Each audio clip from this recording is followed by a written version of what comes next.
perjalanan Converwheel yang seperti ini merupakan salah satu tantangan baru buat kami untuk menyiapkan sedemikian rupa.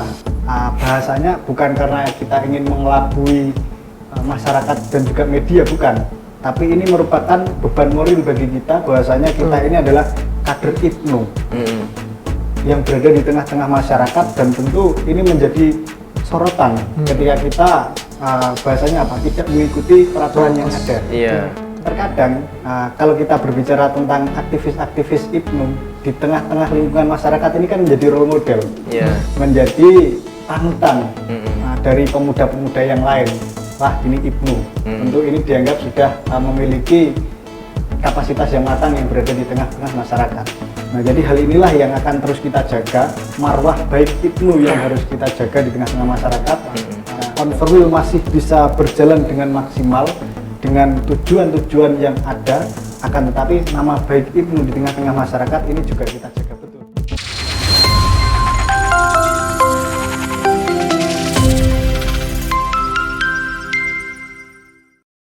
Baik pemirsa, berjumpa lagi bersama dengan kita tentunya masih dengan topik yang sama, yaitu membahas tentang Converwheel dengan tema akselerasi pelajar mewujudkan era baru, di mana tema ini tercetus dalam rangka untuk memberikan campaign kepada teman-teman pelajar di Converwheel. Ada konsep yang seperti apa, Mas? Kira-kira di Converwheel kali ini? Karena Converwheel tahun periode kemarin dengan sekarang kan jelas berbeda, toh. Sangat berbeda. Kalau kita ngomong draft saja, Mas Umam, mungkin sebagai ketua Bojonegoro ini juga tahulah kondisi IPNU, kemudian draft-draft apa. Bahkan hasil-hasil kongres pun masih banyak harus kita kaji ulang. Nah, kenapa Converwheel ini penting?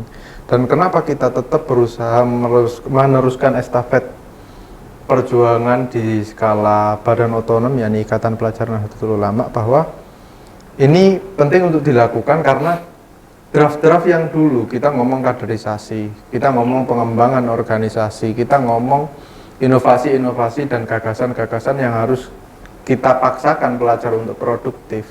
Nah, kembali ke pertanyaan, apa kira-kira bedanya Converwheel kali ini dengan Converwheel sebelumnya? Bahwa kalau kita memacu pada Converwheel sebelumnya, belum ada kondisi yang menyulitkan ini, yakni kondisi pandemi ini, Mas Umam.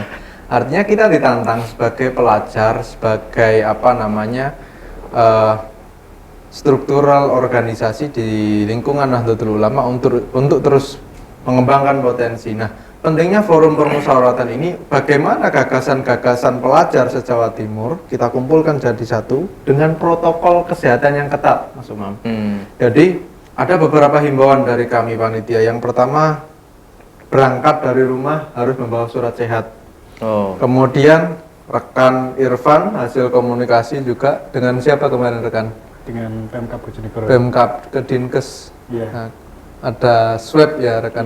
Nanti kita swab antigen dan juga ada kegiatan vaksinasi untuk pelajar dan santri juga. Wah, itu. Jadi di Converwheel ini kalau bedanya ya agak kita di panitia agak tidak biasa untuk menyiapkannya, terutama ada prokes yang begitu ketat sampai di lokasi, ada swab antigen, kemudian kalau ternyata ada yang positif kita pulangkan. Peserta berangkat itu, Mas Umam, berangkat tidak diperkenankan melalui transportasi umum. Nah, kembali ke draft, kemudian dengan kondisi apa yang harus kita ubah di Converwheel ini. Nah, di Converwheel ini nanti akan merumuskan tentang apapun bentuk kebijakan. Karena kalau kita ngomong wilayah, organisasi Ikatan Pelajar Nahdlatul Ulama ini di provinsi wilayah, itu ranahnya pada kebijakan. Kalau kebijakan yang dulu-dulu mungkin belum relevan. Misal dari saya yang sebagai ketua panitia, kemudian kebetulan amanahi sebagai wakil jaringan sekolah. Di sana banyak kebijakan yang kita kondisikan dengan pandemi. Misal masa orientasi pelajar di lingkungan sekolah Nahdlatul Ulama itu kita merumuskan modul atau masa orientasi pelajar di masa pandemi. Jadi beda dengan konsep hybrid, dengan pertemuan-pertemuan yang terpisah. Nah, soal bagaimana nanti penerapan prokes di lokasi, mungkin Mas Irfan dan kawan-kawan yang bisa menjelaskan. Itu mungkin Berarti ditambah. intinya secara konsep bahwa kepanitiaan hari ini beradaptasi dengan kondisi kan ya. Betul, betul. Dimana kondisi hari ini juga ya seperti yang kita tahu, sampai hari ini sekitar 2 tahun berlalu, pandemi masih tetap mendampingi kita, mendampingi aktivitas kita, sehingga di Coverwheel hari ini pasti jelas berbeda.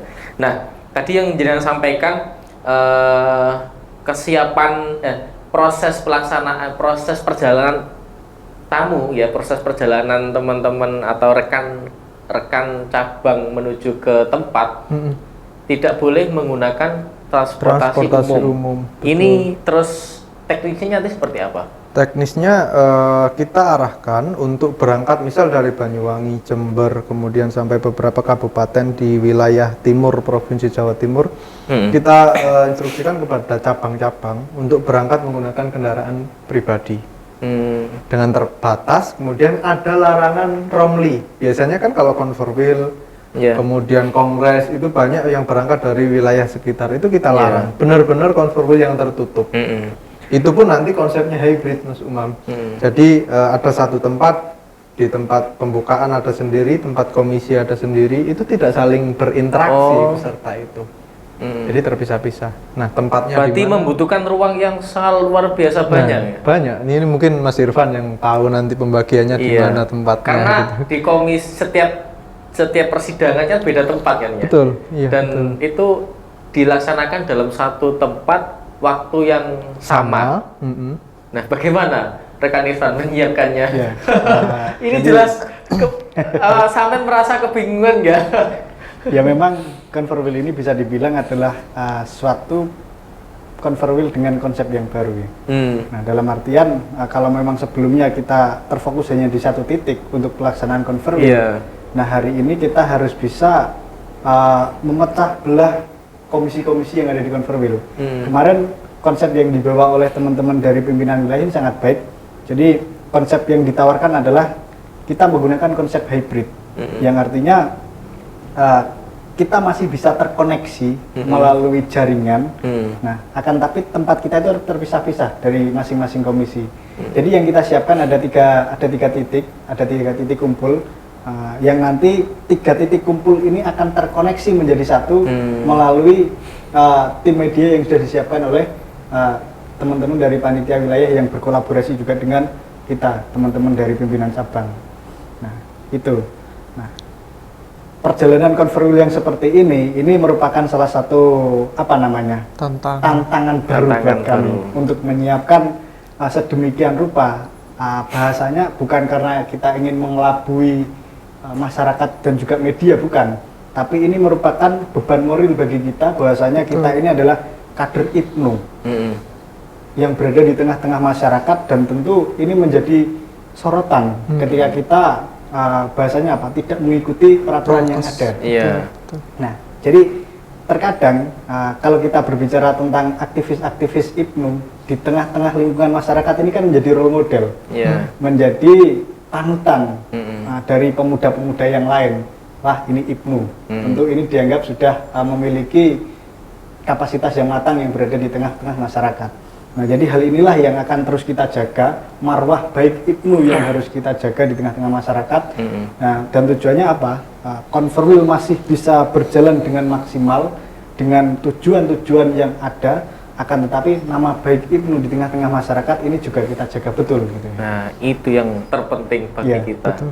Karena ngomong soal IPNU itu tidak hanya ngomong soal bagaimana kita menjalani rutinitas aktivitas dan sebagainya kan ya, tapi ada moral, ada banyak hal yang melekat dalam diri kita. Apalagi kita sama-sama di kaderisasi itu sangat Iya.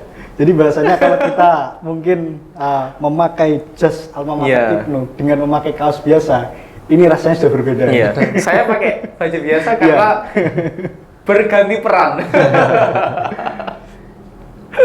Oke. Terkait masalah ini, apa namanya, persiapan tempat, terkait masalah konsep sudah kita bahas.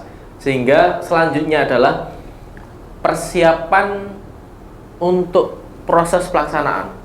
Ini kan nanti juga menentukan dari hasil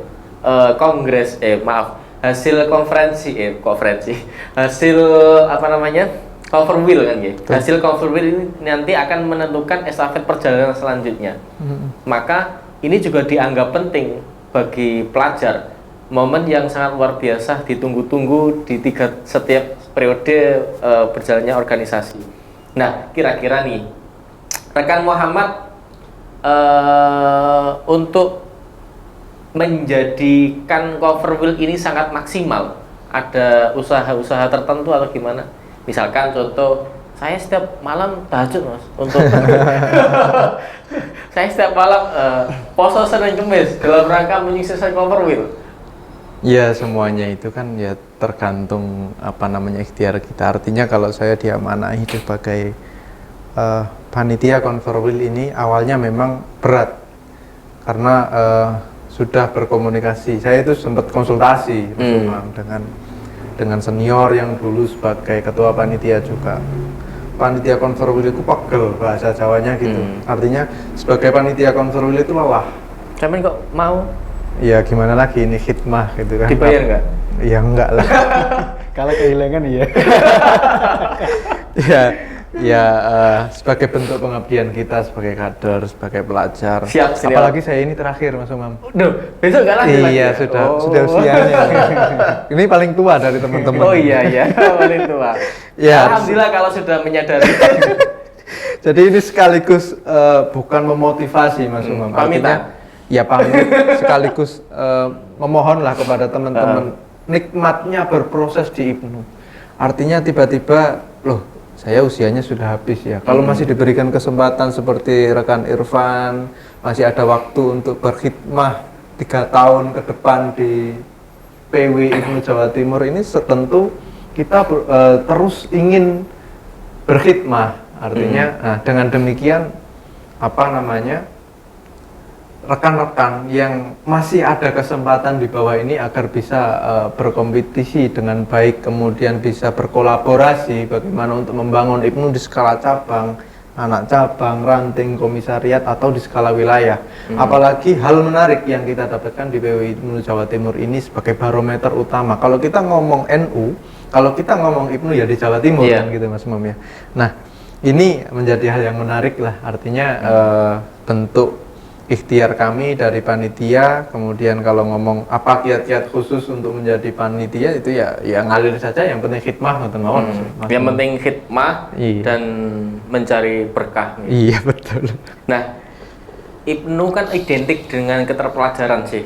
Jelas ada isu-isu yang tertentu di era hari ini dalam rangka tadi mengawal proses organisasi ini agar tetap maksimal dan dapat dapat berkembang. Nah, kira-kira selain apa namanya kiat-kiat isu yang hari ini memang sangat dibutuhkan dan ada hubungannya dengan keterpelajaran ini apa? Kalau kita ngomong kemudian Conferwheel dengan beberapa konsep yang kita gagas, enggak demikian, tetapi kita memberikan solusi-solusi sebagaimana tema kita akselerasi pelajar mewujudkan peradaban baru kan. Nah, di sana kita datangkan tamu-tamu undangan yang kompeten di bidang organisasi, misal dari Deputi 2 Kementerian Pemuda dan Olahraga, ada Dr. Asrorun Niam Soleh yang ini sebagai Deputi 2 tentang pengembangan kepemudaan. Nah, kita datangkan ke Conferwheel. Kemudian, nah ini konsepnya hybrid Mas Umam. Jadi nanti kita sediakan videotron di lokasi, peserta menyaksikan seminar dari Deputi 2 itu bagaimana kiat-kiat mengembangkan organisasi kepemudaan di tengah pandemi. Jadi kita tidak kemudian konsep itu keseluruhan dari kita juga datangkan sarang, kita datangkan pemateri, kita datangkan narasumber yang kompeten untuk mendukung atau memperkuat gagasan-gagasan kawan-kawan atau rekan-rekan di konferensi atau permusyawaratan terbesar di skala wilayah ini. Mas Umam. Kalau rekan Irfan untuk apa ya istilahnya konsep yang ada dari wilayah ini, jenengan meresponnya seperti apa? Isu-isu yang disampaikan di Conferwheel ini seperti tema, kira-kira sudah balance nggak dengan kebutuhan cabang? Ya, Sebagai tuan rumah dan sebagai ketua cabang. Jadi kalau berbicara Conferwheel ini tentu sangat tendensius ya. Ada beberapa hal yang memang terbesit kalau ketika kita berbicara soal Conferwheel. Tapi bagi saya secara pribadi maupun secara kelembagaan di organisasi, Conferwheel ini bukan hanya ajang untuk suksesi kepemimpinan saja. Nah kan, tapi ketika kita berbicara Conferwheel tentu harus ada pertarungan ide, pertarungan gagasan yang terjadi di dalam arena Conferwheel. Nah, hal ini sangat balance atau harus kita balancekan mungkin kaitannya dengan perhelatan Conferwheel dengan keadaan kita hari ini. Kita berbicara hari ini. COVID-19 ini kan bukan penyakit ya, tapi sudah mewabah, sudah pandemi bisa dibilang. Yang artinya munculnya COVID-19 atau COVID-19 ini di Indonesia, tentu ini menjadi apa? Seperti bola salju, efek bola salju. Ketika kita berbicara COVID, tentu efeknya lebih besar. Nah, contoh terkecil efek dari COVID ini kan banyak sekali. Ekonomi melemah, kita harus lebih bisa beradaptasi dengan kebiasaan yang baru dan hal-hal yang lain. Nah, tentu ini yang harus kita balancekan dengan perhelatan Conferwheel. Bagaimana Conferwheel ini teman-teman nanti datang dengan nyaman di Bojonegoro dan juga kita berikan menu-menu diskusi yang hangat juga nanti kaitannya dengan munculnya pandemi COVID dan juga isu-isu yang mungkin akan kita suguhkan juga di arena Conferwheel. Di arena Conferwheel. Yeah. Jadi kita di sana tidak hanya mengadu gagasan, tidak hanya dalam rangka suksesi kepemimpinan selanjutnya, tapi juga ada sarana edukasi di sana. Betul. Dan dari kepanitiaan dan kepengurusan PW IPNU Jawa Timur menghadirkan orang-orang yang tepat untuk bisa memberikan edukasi sesuai dengan keadaan kapasitasnya, kapasitas beliau. Dan siapa saja nanti yang akan hadir di Conferwheel, nantikan terus bersama dengan kami AMTV Biro Lamongan.